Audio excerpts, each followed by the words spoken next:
So before COVID, we hit it like a 2,500 active users every day. It was like very interesting.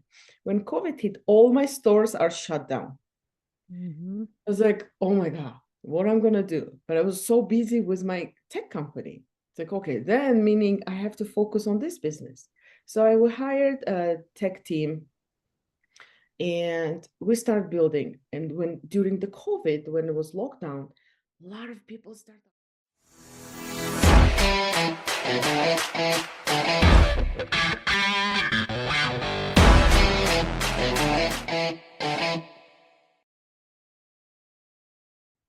Hello, Empower Nation. Welcome to Empower Her Money podcast. I'm your host, Angela Duncan. Today's episode, I get the pleasure of introducing to you and interviewing Shahnoza Oripova. She is a partner at Invest Funds Group. She's an investor, she's a mentor, and just an overall good person. Today, she's going to share her journey about being an immigrant, about being an author, and sharing her incredible book with us. She's also going to talk about her journey of being a single mom and persevering through multiple roadblocks in her life. She's currently raising funds for a debt fund that her and her partners are working on, where she is helping other people create passive income. She can help you as a U.S. citizen, or if you are not a U.S. citizen and you live internationally or here in the U.S., she can also help you. She's going to talk about what is a debt fund, what they're currently focusing on, and how she really gives back to her community. Check out this episode.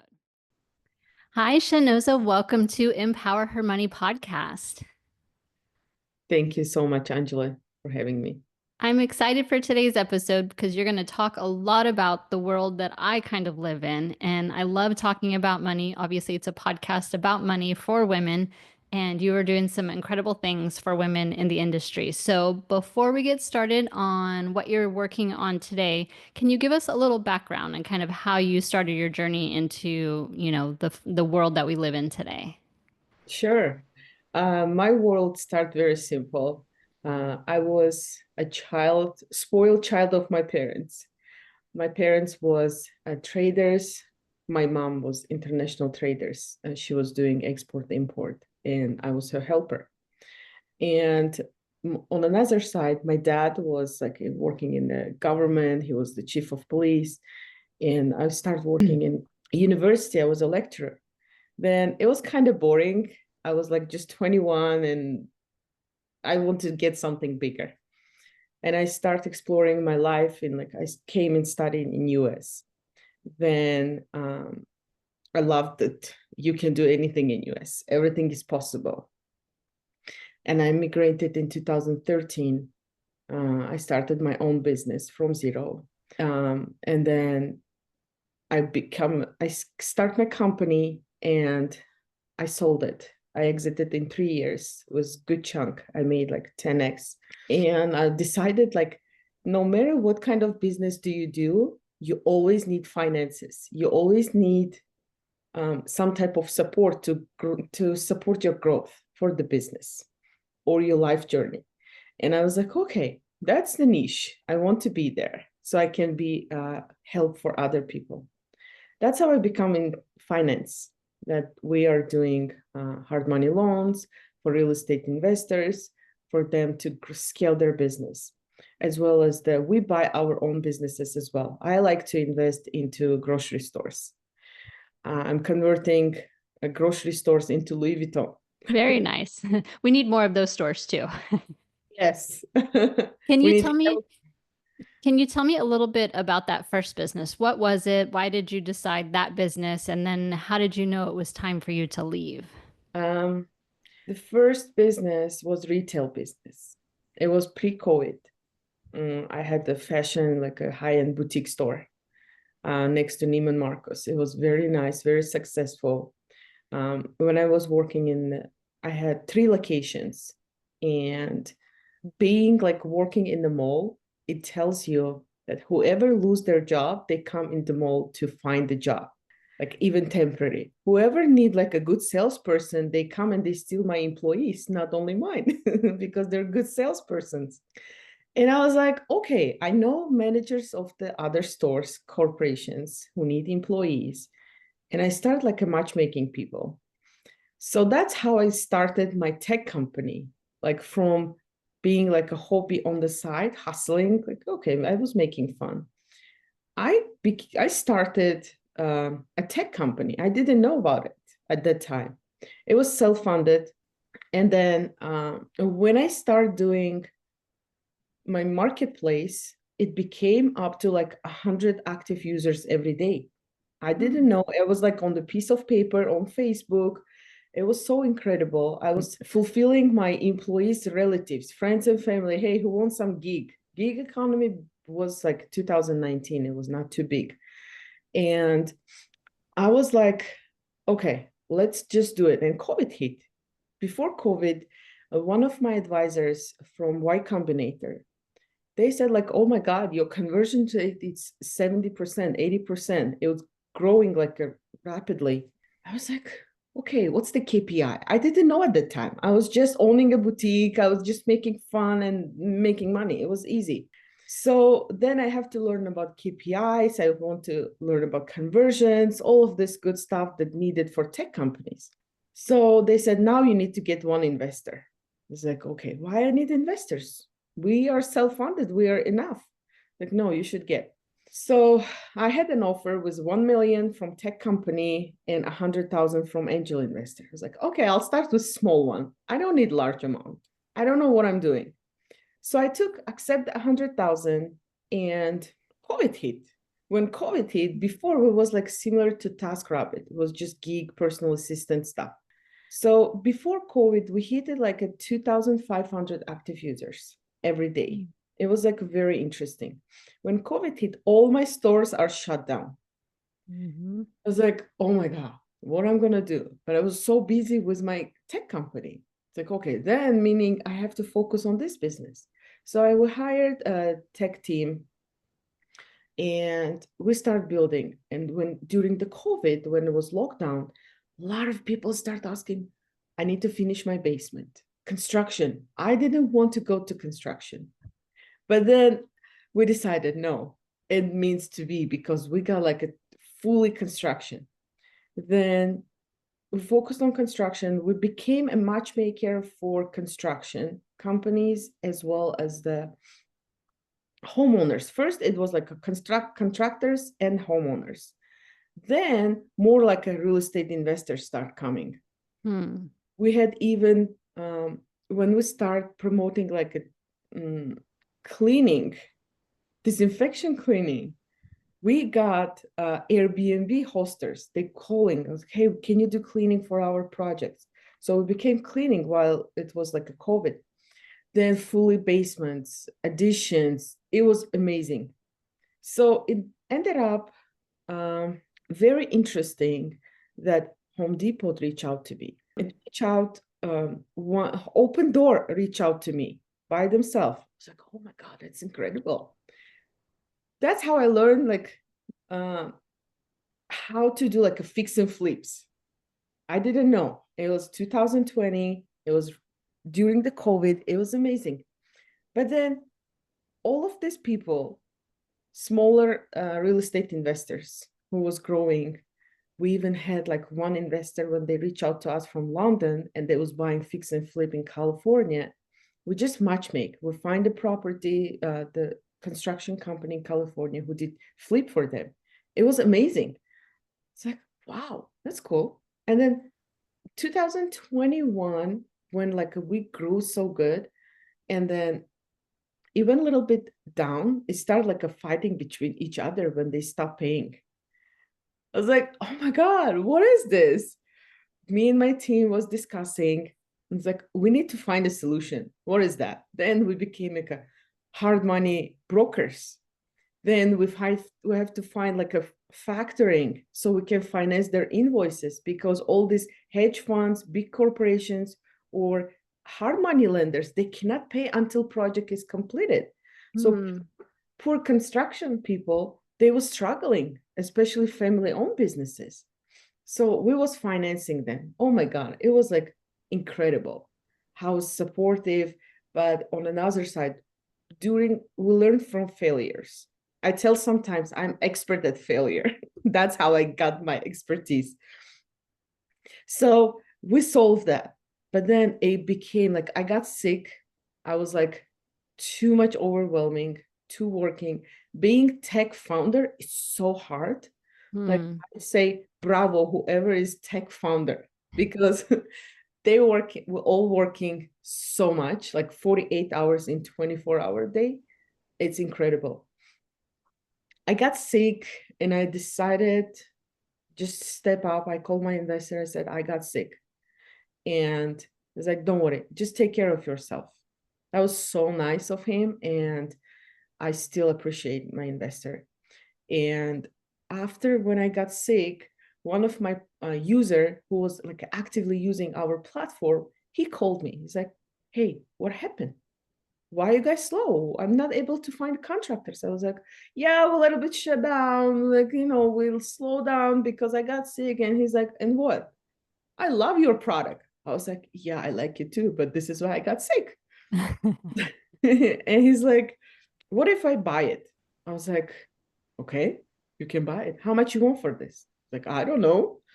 It was very simple conversation. I was like, let me think about it and come back to you. So eventually he bought the company for 5 million. It Wow. was so nice. In 3 years, he bought a company and we did creative at that time, 2022. I was like, okay, let's start negotiation then. And in 2023, we sold the company and they still use it internally. It's a GC company.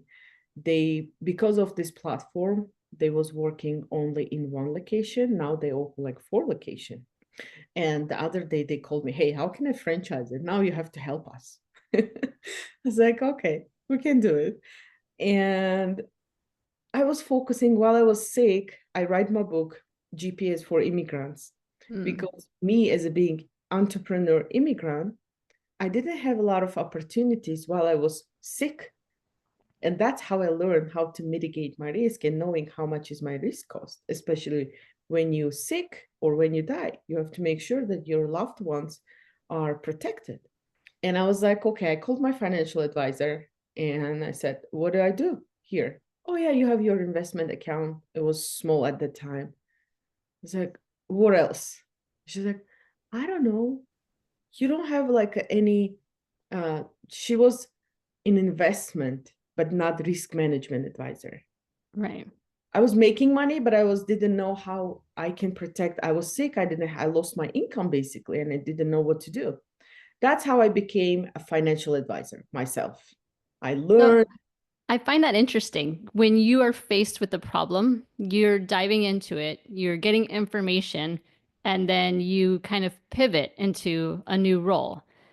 I would think most people in that situation would be scared or nervous. Talk about how you just move forward into that next role. Or, I mean, because you didn't know what you didn't know, and that can be a very scary time. So, how do you deal with having to move from, one position to doing something new and then something new that you don't know anything about? Know anything. Simple. Um, while I was building my company and during COVID, of course, I got divorced, like a lot of Mm. people at that time. Hmm. And I was single mom. I had twins, 1.5 years old. I have immigrant parent who doesn't know anything. And while I was sick, I was in the bed for 4 months. And I was like, okay, something gotta be happen because I'm a provider for my family and my kids are little. I have to do something. When I'm like all about journeys. I call myself a forever student. I like to learn. If I cannot find solution for me, I create it. So I'm a creator. It's like, okay, I was learning and I found I joined the corporate. What else can you do? It's like amazing. I joined the Northwestern Mutual. It was amazing experience because I learned everything. All my questions was answered. What is the risk? What is the business owner risk? What is the single mom's risk? What is this? How to create your own fund? How to create the pension? Create for your like retirement. Wow, I was like, that's amazing. And I just learned. I got necessarily licenses and all of these even during the learning for my licenses, I was like so obsessed with opportunities out there that regular people doesn't know, or we are too lazy to get more education of it. And that's like how you pivot, especially I like to learn something new. It's so excited for me. And I was like, okay, I learned how the risk mitigate. And one of my advisors that I'm working with, his questions was always good. How much your risk cost? People don't know the answer. I don't know. I don't know. Mm-hmm. I don't know. Nobody knows how much risk costs. And I was like, what do you think, Rob? How much is supposed to cost? And he's like, 1 year of your income and the lifestyle you want to live. Like, why only 1 year? And he told me, because during 1 year, no matter what, you're going to figure out something. Especially when you see after 6 months when your bank account is dropped and you're losing your lifestyle, you're going to move. It's like, oh, wow, that's amazing. All right.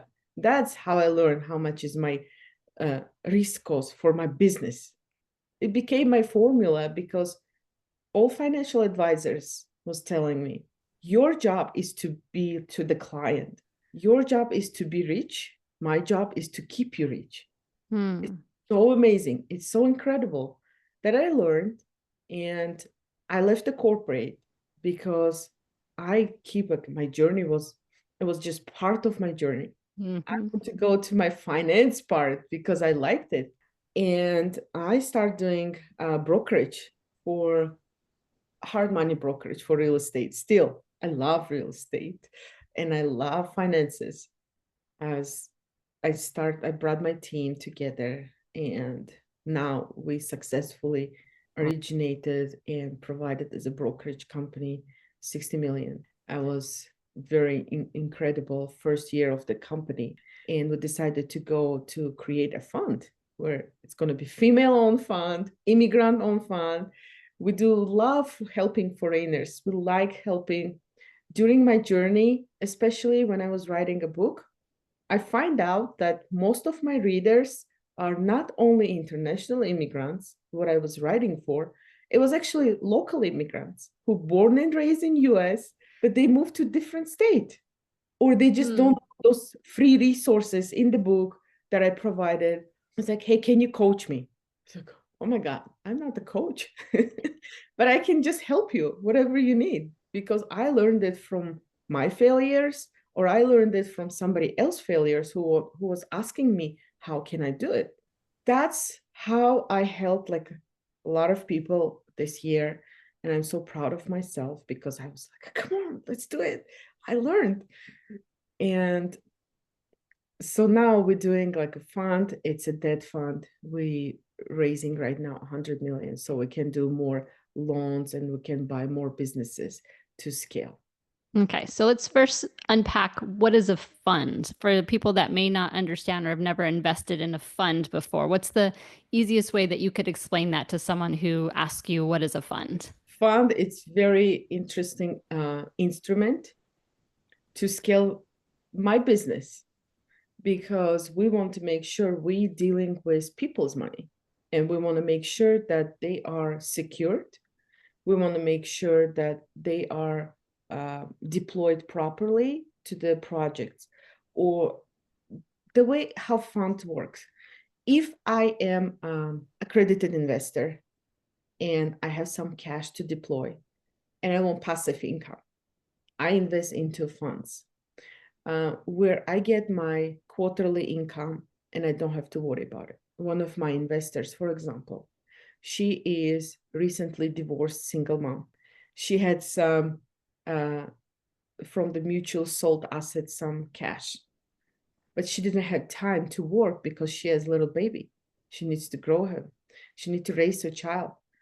And she invested with us. She making every month $3,000 just coming to her. She doesn't have to worry about work. She can completely focus on her child, raising her child, taking care of her. It's not enough someone can tell, but it's still good. It's better than fighting for alimony.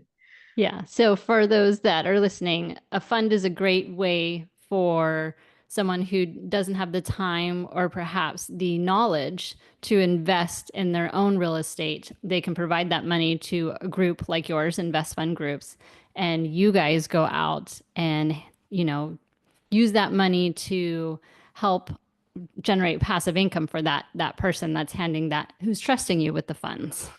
Correct. Yes. It's like a very interesting business. We dealing with trust, and it's it's crystal clear. We want to make sure that we purposely, strategically use those funds properly and get good ROI for everyone. Right. And there's risk involved, obviously, with everything that you do. So, with the funds, where are you focusing on allocating that money? What do you do with the funds when clients bring that to you? We focus on providing a debt fund for experienced investors who knows what they're doing, what they have strong track record, they do have strong projects, because we are asset-based lenders. We provide capital for a project itself. We want to make sure that we are mitigating risk, because if you're in investments, there is always big chance to lose, but you want to strategically mitigate that risk of losing. And we provide loans for experienced real estate investors who need funding to scale their business, to get more projects, or we buy profitable businesses with established clientele who is retiring. Baby boomer businesses, boring businesses are very strong right now. We're focusing on those. We are very strong right now on data centers. We like to build our own data centers because it's future, and it's incredible. That's how our team is doing. It's incredible. Yeah. And I think this is a great time to be buying businesses. We've talked about it on the show, people can hear it on the news, but we have this huge generation of baby boomers essentially wanting to retire, who want to sell their business, who need income so they can also invest back in funds, but their children and the market, there's not a whole lot of buyers. So it's a great buying opportunity for a fund like yours to be able to pick up businesses that are cash flowing and that have growth opportunities that you can come in, use your expertise, help grow the business, and then return money to your investors as well. Yes, that's the Yeah. goal. That's the goal. Yes. Now, do you operate in the US? Talk about where you're kind of focused location wise. We are US based fund, and we're focusing in US at this moment, but we welcome to accept international investors as well. Okay. So you're purchasing real estate or assets in the US, but you don't have to live in the US to be an investor with you. Correct. Very nice. Are you seeing any markets that are giving better returns for you right now, or are you kind of just spread across the board? We do nationwide, but of course, number one, it's Florida. And Midwest is very growing because there is lower investment required, high return is getting. So we like to support that as well. Yeah, because I would assume state by state, there might be some regulations that you have to just be aware of so that you're investing properly. Correct, definitely. Yeah. So, investor fund groups, you're raising money for that fund. What else can you assist clients with? We help them with, I'm building my school of life on the side. That's my another hobby, that I'm helping my kids to learn how to live in the life, how to communicate, how to understand what people want, how to avoid troubles, how to know math and all of this stuff, how to manage this new world with AI, with VAs. All of these amazing tools are out there. And whoever has kids, welcome. It's free. We like to welcome our investors' kids to learn. We call it like a school for spoiled child of successful parents. But it's so important because I think, the parents spend so much time of their life building companies, investing their time and their energy into companies. And we forget sometimes that we need to teach our children the same. Yeah, And, that's a huge reason I think why the baby boomers are selling companies is because they didn't focus on teaching their children. So their children are not wanting to be in the business. They don't understand the business. They don't want to take over or buy the business. So the baby boomers are having to sell that company to outside funds like yourself. But I love that you're also focusing on teaching the children because I find that's very important too. it is, because we want to just not only make money, but we want to give transfer our wealth to our kids so they know how to triple it. Mm-hmm. And then they can continue and teach their kids. And, the generational wealth is very important. Yeah, that's very important. And no matter what, any support that my investors needed from me, they always call me, hey, what should I do with this? What should I do with these funds? Or what is this? I've heard about this. Some funds are offering this much. So it's educational as well. Right. So they're So, joining you as an investor. They also get to pick your brain, and you've had many years of, different fields and expertise that they can ask your advice about as well. yeah, Yeah. So you're currently raising funds now. You have a goal in mind for the fund. And if someone is listening and they want to learn more about you or get involved with the fund, how do they reach you? they more than welcome to reach us on our website. There is a contact us, and they can reach out to me on my Instagram as well. And the website is investfundgroups.com. Yes. Awesome. Well, I am so proud of you, how you just continue to grow and to learn. I think that's a very scary thing, especially, not growing up here in the US. So I congratulate you. And it's inspiring because I know that oftentimes, women go through divorce and they don't know what to do.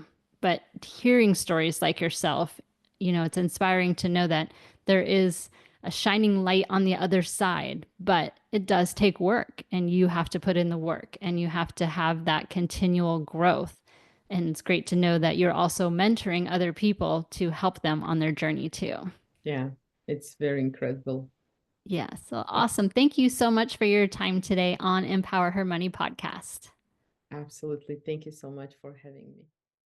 Are you a business owner looking to increase your profit? Imagine transforming every podcast guest appearance to profit. It's your turn to shine as a podcast guest. I have created a course just for you. It's the secret to profiting from podcasting and being a guest. Go to podcastmoneymagnet.com today and check out this incredible course that's going to teach you how to grow your brand and grow your bank account. Feel the shift as you master being a podcast guest.